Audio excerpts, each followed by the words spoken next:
Okay, ano po ang mararamdaman po ninyo kung yung pinapahalagahan nyo ay hindi kayo pinapahalagahan? Yung wala pong kwenta sa kanila, yung ginawa mo, yung sacrifice mo, yung effort mo. Hindi ito mahalaga sa kanila. Masakit po ba? Amen? Kung nasasaktan po tayo, masigit po na nasasaktan po ang Diyos. Bakit po? Dahil po sa lahat ng pinahalagahan ng Panginoon, hindi po siya pinahalagahan. Bakit ko po ito nasabi? Yan po ang ating pag-uusapan ngayon sa mensaheng pinamagatan po natin, Bring One, Win One. Maraming nagsasabi na mahal nila ang Diyos. Sumusunod sila sa Diyos. Kilala nila ang Diyos. Maaari mga kapatid na ito'y totoo sa iba, pero hindi po sa lahat. Kasi hindi siya madaling paniwalaan dahil sa sinasabi mo lang. Kung totoo po kasing kilala natin ang Diyos, dapat alam natin ang tibok ng puso ng Diyos. Dapat alam natin kung saan po siya masaya at kung saan siya malungkot. At kung ano ang gusto niya. Amen. Question. Bishop, hindi naman po kami Diyos para malaman namin ang damdamin ng Diyos. Tama po kayo.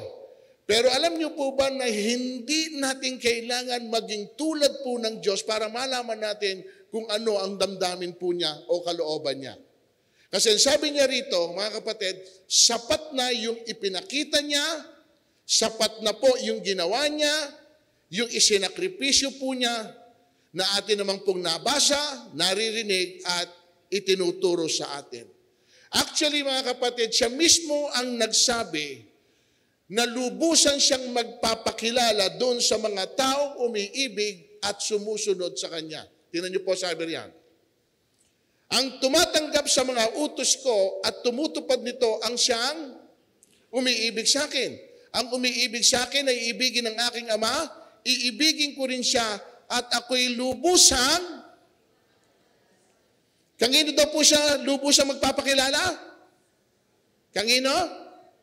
Sa umiibig at sa sumusunod sa kanyang utos. So therefore, walang dahilan na hindi po natin siya makilala maliban po kung hindi tayo umiibig at sumusunod sa kanya. Tama po ba? Ano po ba utos niya? So dito po nag-come up yung pong team natin na yung pong Bring One, Win One. Ito po ang pinanggalingan. Ayan. Ang utos po niya sa Matthew 28. Kaya't habang kayo'y humahayo, gawin ninyong alagad ko ang mga tao sa lahat ng bansa, bautismuhan niyo sila sa pangalan ng Ama at ng Anak at ng Espiritu Santo, turuan niyo silang sumunod sa lahat ng inuutos ko sa inyo, tandaan niyo ako'y laging kasama niyo hanggang sa katapusan ng panahon. Ano po ang utos sa mga alagad? Humayo at gawin. Okay, gawing alagad ang lahat ng tao. Turuan mo sila na sumunod sa lahat ng aking inuutos. Now, sino po rito yung pong tao? Tayo. Tama po? Sino rito yung turuan mo sila na sumunod? Sino sila? Tayo rin po. Tama po.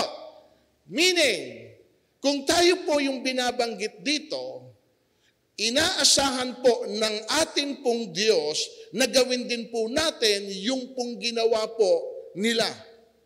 Nung sabihin ng Panginoong, humayo kayo at gawin yung alagad ang lahat ng tao sa lahat ng bansa.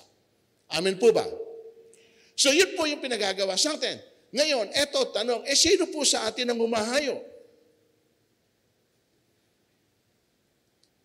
Sino po sa atin yung ginagawa, yung iniutos po sa kanila? So doon po, kitang-kita na po na hindi po talaga natin iniibig ang Diyos. Paano natin sasabihin mahal natin ang Diyos o kilala natin ang Diyos o sumusunod po tayo sa kanyang utos. Pero yung pong pinagagawa niya, hindi po natin magawa.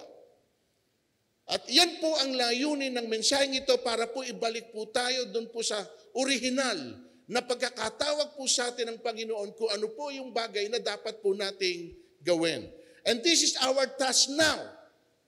Bring one, win one, save one. Now, pwede uling magtanong, Bishop, bakit isa lang? Hindi ba pwedeng dalawa o tatlo? Hindi ba pwedeng marami? Pwede naman. Pero mga kapatid, wag muna tayo doon sa marami. Mag-concentrate muna tayo saan? Sa isa lang. At ipapakita ko po sa inyo kung gaano kahalaga po sa ating Panginoon yung isa. Ayan, dito ko po natin kinuha ito. Okay? Gaano kahalaga sa Diyos yung isa? Ito po. 1. Iyon ang dahilan ng pagparito niya.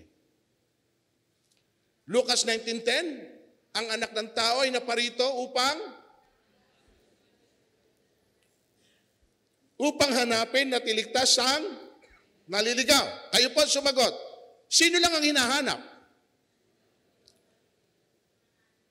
Yung nawawala. Yung naliligaw. Amen. Tanong, meron po bang nawawala o naliligaw para hanapin? Meron. Tingnan mo yung katabi mo. Ligaw ba yan? Kailangan ba hanapin yan? Ito po, tingnan nyo. Kasi lumis po siya ng direksyon. Amen. Kaya hindi po siya makararating kung saan man siya gustong pumaroon. Hanggang sa tuluyan na po silang maligaw at mawala. So, dito mga kapatid, sure ako, na sino man ang naghahanap, merong iiwanan para lang po doon sa hahanapin po niya. Tama kayo? Tingnan niyo po ito. Kung ang sino man sa inyo ay may isang dangtupa at mawala ng isa, ilan ang nawala? Ano gagawin niya? Hindi ba't iiwan niya ang 99 sa pastulan at hahanapin ang nawawala hanggang sa ito'y? Again, ulitin natin. Ilan yung nawawala? Ilan yung iniwan? Ilan yung iniwan?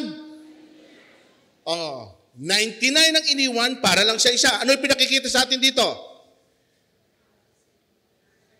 Yes, iniwan yung 99 para lang sa isa, meaning mahalaga sa kanya yung isa na nawawala. Amen. Koneksyon. Si Lord, ano iniwan niya para lang hanapin ka? Iniwan niya ang langit. Amen? Ano pa? Iniwan niya ang kanyang kaharian, yung kanyang kalagayan, yung kanyang karangalan, para lamang hanapin ako at ikaw. Ito tanong, ngayon, pinapahalagaan ba natin yung ginawa niya ngayon?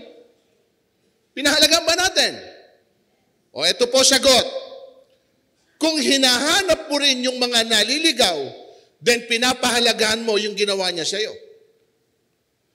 Pero kung hindi natin hinahanap yung naliligaw at nawawala, then hindi po ito pinapahalagaan mo.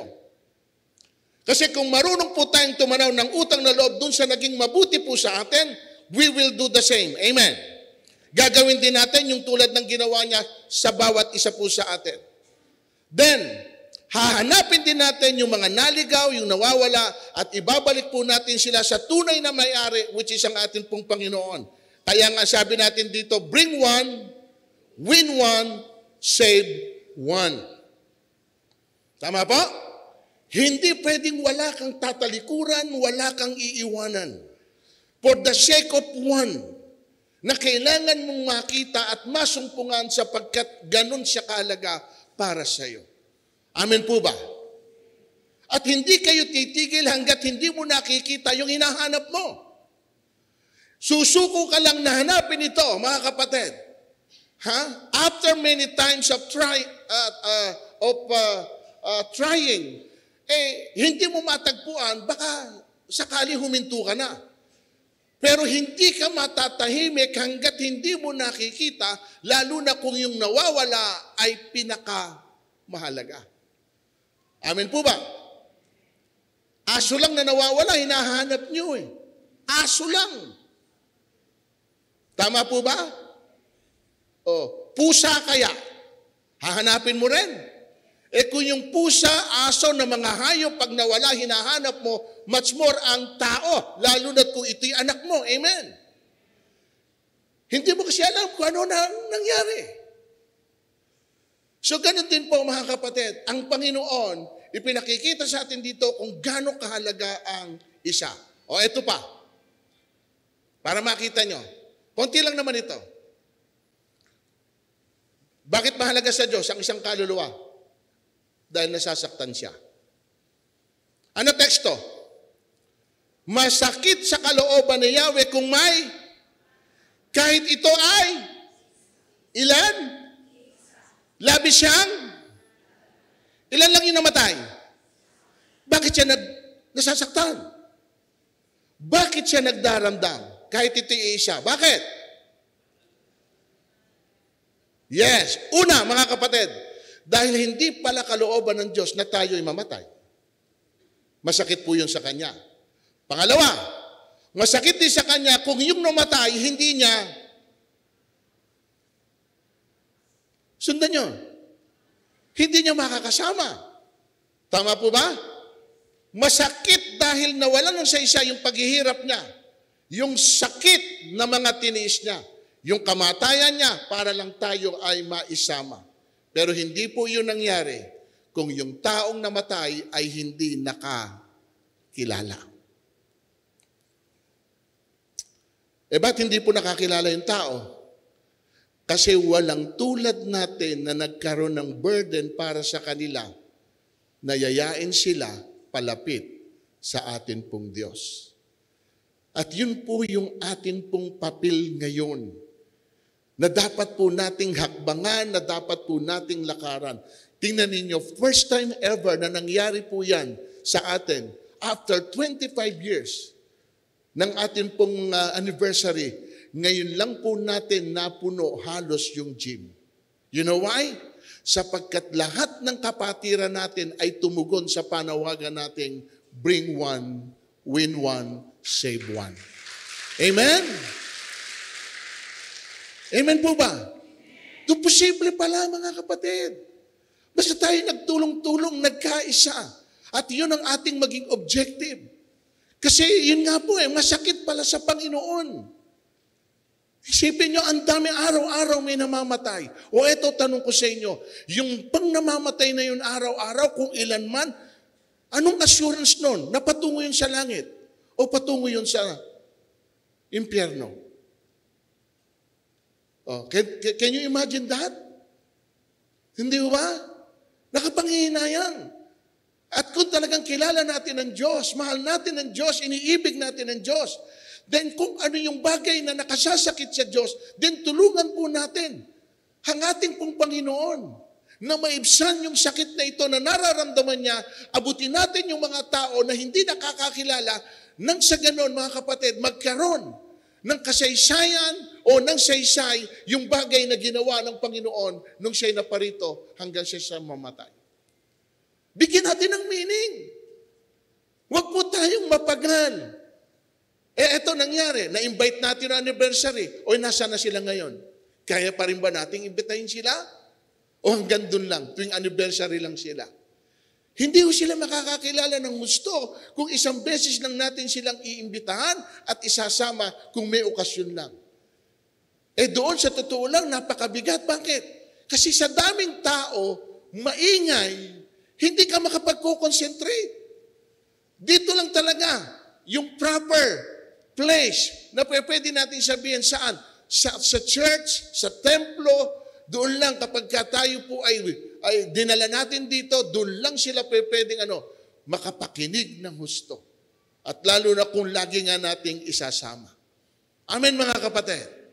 So yun po, mga kapatid, ang gawin natin, dalhin po natin sila sa atin pong Panginoon. Kaya sabi, tingnan niyo po sa Jude. Basa. Sagipin ninyong nasa apoy. Ang iba na may kahabagan ninyo. Ngunit mag-ingat kayo, kasuklaman nyo, pati ang damit nilang tigbak ng. Bakit na po tayo pinag-iingat? Dalawang bagay lang ang pwedeng mangyari. Sila ang maakay mo na mailapit sa Diyos o ikaw ang maakay nila palayo saan?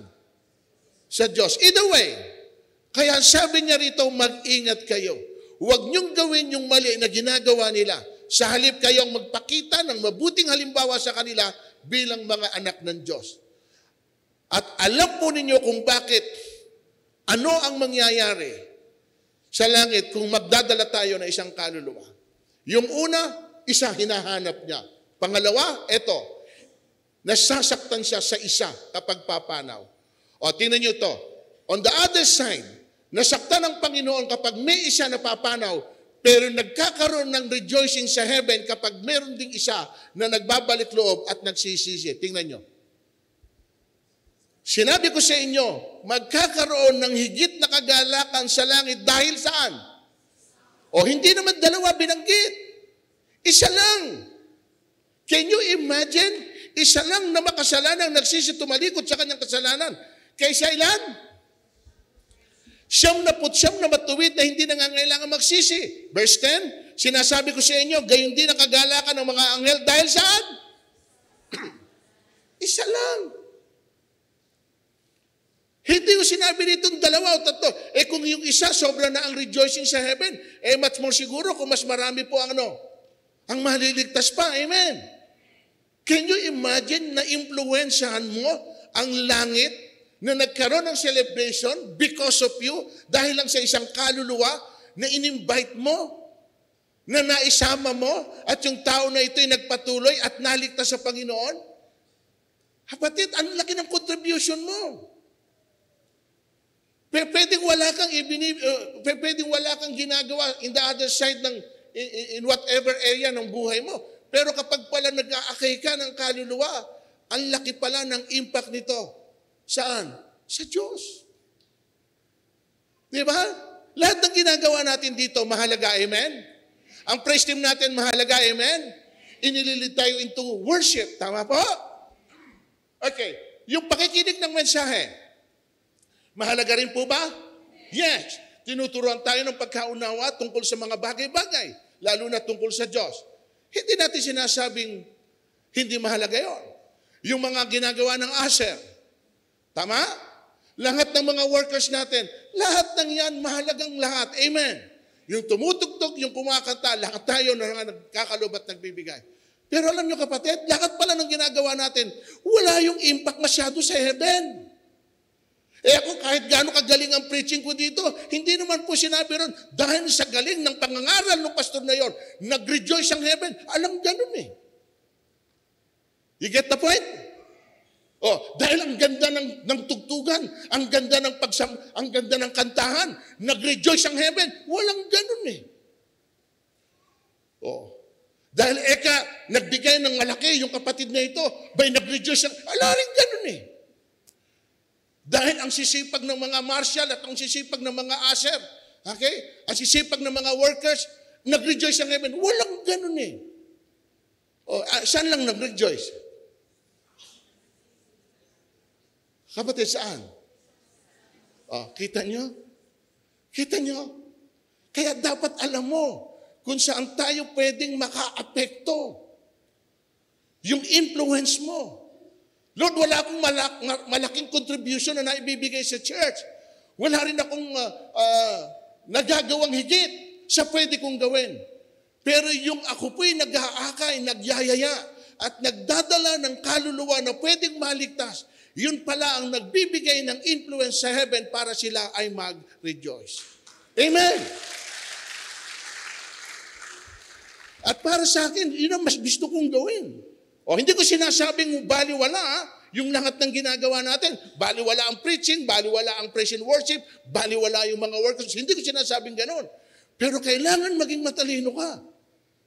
Ano yung pwede kong i-contribute na hindi lamang po ang church ang maapektuhan, kundi mismong heaven ay apektado sa isang kaluluwa. At makikita nyo yung benefits yan mamaya doon po sa ating panghuling pangungusap.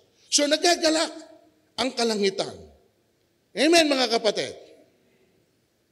Kaya ano po dapat natin gawin? Bring one, win one, save one for Christ. Amen. Ito po yung huli. Mahalaga sa Diyos ang isa. Bakit?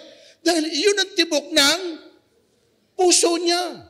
Ano sabi rin sa Lucas 23:42? At sinabi niya, Jesus, alalahanin mo ako kapag naghahari ka na. Sumagot si Jesus, sinasabi ko sa iyo, ngayon din isasama kita sa paraiso. Sino po itong taong ito? Sino yung kausap ni Kristo na ito? Yung magnanakaw, amen? Yung kriminal, amen? Ilan siya? Dalawa sila actually, di ba? Pero isa lang yung nakarecognize sa kanya. Tama po? O tingnan nyo, hindi nyo napansin? Sino rito ang masasabi mo na mamamatay ka na, ang iniisip mo pa rin yung kaligtasan ng iba? Dapat ang intindihin mo yung sariling kaligtasan mo, di ba? Kung paano ka magsusurvive sa kalagayan mo. At wala ka nang pakialam kung ano mangyayari sa iba. Pero ang Panginoon, ang tibok ng puso niya, hanggang sa huli ng kanyang hininga, ang nasa isip pa rin niya, makapagligtas ng isang kaluluwa. At yan ang pinakikita sa atin ng Panginoon, yung kahalagahan nito. Kasi gusto niyang malubos yung purpose, kaya siya naparito. Para humawin talaga ang lahat ng tao na maisama niya pagdating po saan? Doon sa huling panahon at makita po natin yung kanyang kaluwalhatian. Makasama tayo ng ating Panginoon. Iba ang interes ng Diyos eh. Kaya nga kung lubos natin kilala ang Panginoon, alam niyo, napakababaw ng pagkaunawa natin sa Diyos. Yung sinasabi natin, gaano ba tayo kamahal ng Diyos? Sige, kayo magtanong, gaano ba ako kamahal ng Diyos? Kung ano lang yung pagkakilala mo sa Diyos, yun lang ang magiging level na masasabi mong ganun lang kalaki yung pagmamahal niya sa iyo. Pero hindi mo alam kung gaano tayo kamahal ng Panginoon. Bakit? Kasi ang totoo lang, ang lahat ng nasa isip ng Diyos, ikaw, ako. Wala siyang inisip na iba kundi tayo. Lahat ng ginawa niya from the start hanggang sa huli, ang iniisip niya, ang laman ng isip niya, walang iba. Tayo pa rin. Yung mga tao na kailangan pong maligtas. Hindi niyo napansin? Naghabilin pa siya. Ano sabi niya? Aalis ako. Nagpapaalam. Aalis ako. Ipaghahanda ko kayo. Sa John chapter 14, ipaghahanda ko kayo na inyong matitiran. At kapag naipaghanda ko na kayo, ano pangako niya? Babalik ako. Ano yung promise? Nakita nyo? Babalikan ko kayo. Sapagkat gusto ko kung nasaan ako. Tingnan nyo po yung desire na yun. Gusto niya tayong maisama. Pero ang question ito, yung bantao gusto siyang kasama. Ang Panginoon nagpipilit, gusto tayong isama eh. Pero ang tao lumalayo, ayaw pong sumama. Kaya nga ito, tayong magiging daan. Kapatid, huwag kayong pumayag. Merong possibility na mapapahiya kayo. Sapagkat i-reject kayo ng mga tao na niyayaya ninyo. Okay lang. Bahagyan ng pagkakatawag sa atin. Amen. At minsan nga, kailangan mo yung maramdaman na masaktan ka. Yung gumagawa ka lang ng kabutihan ng iba, pero sa kabila ng ginagawa mo, ay nasasaktan ka pa. Ito parang ganito ang nangyayari. Subukan mo magyaya, napahiya ka. Magyayaya ka pa, hindi na. Magyayaya ka pa, hindi na. Bakit? So ang tinitingnan mo, sarili mo. Kaya totoo yung sagot nyo, hindi ka na magyayaya dahil napahiya, nasaktan ka. Hindi mo matanggap sa sarili mo na ako, bilang ako, ay mapapahiya lang dahil lang sa'yo. Hindi na ako, hindi ko na gagawin ito kung lagi lang ako mapapahiya. Amen? Ito po yun. Kasi ang concern mo, hindi sila. Ang concern mo, sarili mo. Bakit? Tingnan nyo, nung mapahiya lang kayo, huminto na kayo, o diyan tinitingnan nyo sarili nyo, hindi yung kapwa ninyo. Amen? Sa totoo lang, nung i-win din kayo, meron din kayong hiniya. Amen? Hindi naman yung unang yaya, pinagbigyan nyo. Amen? Marami rin kayong nasaktan. Pero salamat, nangyari pa rin yung plano ng Panginoon na hindi niya hinayaan, na hindi kayo makakilala at sumunod sa ating Panginoon. Amen? Kasi you will not be here today kung wala pong mga tao na nagsakripisyo din at tinanggap din yung kahihiyan at rejection. Ang hirap magyayabang, akala nyo. At alam nyo kung sino, mas madaling yayain yung ibang tao. Yung hindi ka kilala kaysa sa sarili mong pamilya. Isipin mo, kapatid, eto masakit. Paano mo nagawa na pinahalagahan mo? Pinapahalagahan mo ang ibang tao more than sa sarili mong. Kasi sinasabi natin ganito, kung yung pamilya ko ayaw sa Diyos, ang hanapin ko ay yung may gusto sa Diyos. Tama po. Pero ang masakit, ibang tao yun para sa iyo. Ito naman ang gagawin mo. Kasi po, Bishop, sila yung nagpapahalaga sa Diyos. Kung sino ang nagpapahalaga sa Diyos, yun po ang dadaling ko. Pero yung ayaw sa Diyos, kahit pamilya ko, choice nila yon, hindi ko sila yayayain. Mali po yun. Ipag-pray po ninyo. Kasi sa totoo lang, kung sakali man na mapunta kayo sa langit, ulitin ko. At yung mahal nyo sa buhay, nasa impyerno. O magtanong kayo, anong ganda ng langit na naroon kayo, pero isa sa mahal nyo sa buhay, naghihirap sa impyerno. Hindi pwedeng matigas ang puso nila. Kapag talaga ipinagpe-pray natin sila, isang araw, naniniwala ako, hindi pwede na hindi po sila tutugon sa panawagan ng Panginoon. Hindi kasi nila alam kung ano ang pwede nilang maranasan kapag sila ay namatay at ipinikit nila ang kanilang mata, kung anong naghihintay sa kanila sa kabila. Sana meron pong namatay na nagdurusa ngayon sa impyerno ang bumalik at sabihin sa atin na gano'n ang dinadanas niya sa impyerno. Baka humaniwala ang tao. Amen? Sa atin, wala tayong pakialam Pag namatay na, iniisip natin, patay na. Wala na. Hindi nyo alam na nagdurusa na. Hindi natin alam yung paghihirap niya. Hindi natin alam kung sumisigaw siya. Hindi natin alam kung paano siya sinusunog. Hindi natin kasi nakikita yun. Pero wala tayong ginagawang paraan. Kaya nga ang sabi ng Panginoon, sagipin nyo yung mga nasa apoy. Nang hindi sila magpatuloy na malugmok. That is the right word ba? Malugmok sa apoy. Meron tayong kakayahan na pigilan sila. Amen? Nandiyan pa ba kayo? So kaya po, ito yung pong mahalaga. Tingnan natin yung tibok ng puso ng ating Panginoon. Ano blessing? Tingnan nyo kung ano blessing. Ng mga tao nagdadala ng kaluluwa. Akala na kasi ganun lang ito blessing. At yaong may pagkaunawa at umakay sa marami. Tungo sa kabutihan, ay ano daw? Hindi baliwala sa Diyos yung ginawa mo. Magniningning ka raw sa kalangitan na parang tala, magpakailanman. Magniningning ka. Hindi pwedeng hindi ka mapapansin na nagsashine ka. Yan yung isa sa maraming dadala na kaluluwa sa atin pong Panginoon. Amen? O ano pa? Ano pa blessing? Ito po. Wala kaming ibang pag-asa kundi kayo. Kayo lamang ang aking kaligayahan. Kayo lamang ang putong ng tagumpay na may pagmamalaki namin saan?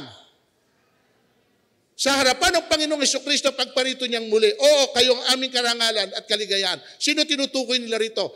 Yung mga tao na nadala nila sa Diyos. Yung mga tao na nakakilala sa Panginoon sa pamamagitan po nila. Kayo ang putong ng tagumpay. That is our reward. Amen mga kapatid. Kayo, sila yung may pagmamalaki mo. At alam nyo mga kapatid, yung mga tao minsan na nanghiya sa inyo, na nag-reject sa iyo, sa oras na makakilala yan sa pamamagitan mo dahil naging makulit ka sa kanila, darating ang araw, sasabihin nila sa iyo, salamat. Bakit? Hindi ka napagod sa akin. Salamat, hindi mo ako hinintuan. Salamat, hindi ka umayaw. O di magpapasalamat siya sa iyo. At yun yung karangalan na pwede mo ipagmalaki sa harapan ng ating po Panginoon. Sino yon? Alam na alam ng Panginoon, ito nakakilala sa pamamagitan mo. Ito nakakilala sa pamamagitan mo. At napakasarap na marinig yung ganon. Ito nakakilala sa pamamagitan mo. Ito, ang pinakamasakit na marinig, ito nawala ng dahil sa iyo. Ito natisod ng dahil sa iyo. Ito, nagbalik na sa pagiging ng dahil sa iyo. Iyon ang masakit na marinig. Amen? Pero kapatid, ang napakasarap na marinig ito, yung sila, kayo ang putong ng tagumpay na maipagmamalaki ko sa harapan ng ating Panginoon. Sino yon? Kayo na mga nakakilala sa Panginoon sa pamamagitan ng buhay ko. Amen?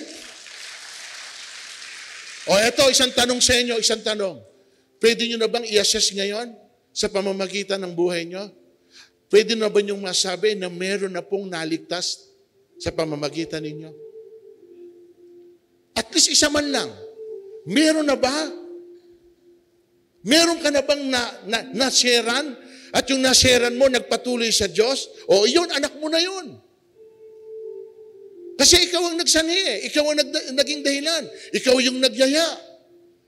Listen, church. Hindi mo yan makikita ngayon. Yung meaning lang lahat ng ginawa natin para po sa ating Panginoon. Pero sa huli, lahat ng yan, makikita po natin yung halaga ng bawat bagay na ginawa natin pagdating po sa Diyos. Listen, and this is my conclusion. Ang hinahanap ng Diyos, bunga, hindi dahon. Amen. Nung po nagdadaan siya, nakaramdam ng gutom, nakita po niya isang puno, saganang-sagana sa dahon. Nung po lumapit siya, ano hinanap niya? May nakita siya? Ano ginawa niya sa puno? Ano ginawa niya? Sinumpa yung puno at sinabi, hindi ka na muling mamumunga. Teka muna, ang ganda ng dahon.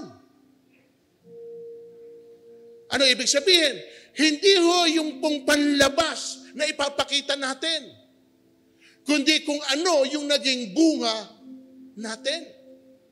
Amen. Kasi po, pag sinabi nating dahon, pwede po nating i-refer ito sa ministry. Napakalago. Ang lago ng ministry. Very productive. O eto tanong, meron bang bunga? O paano kung wala? Puro dahon lang. Hindi iyon ang hinahanap ng ating pong Panginoon. Amen? O tingnan nyo kung ano mahalaga sa Diyos. Here is the last text. Basahin natin. Itong mabuti at nakalulugod sa Diyos na ating tagapagligtas. Ano ibig?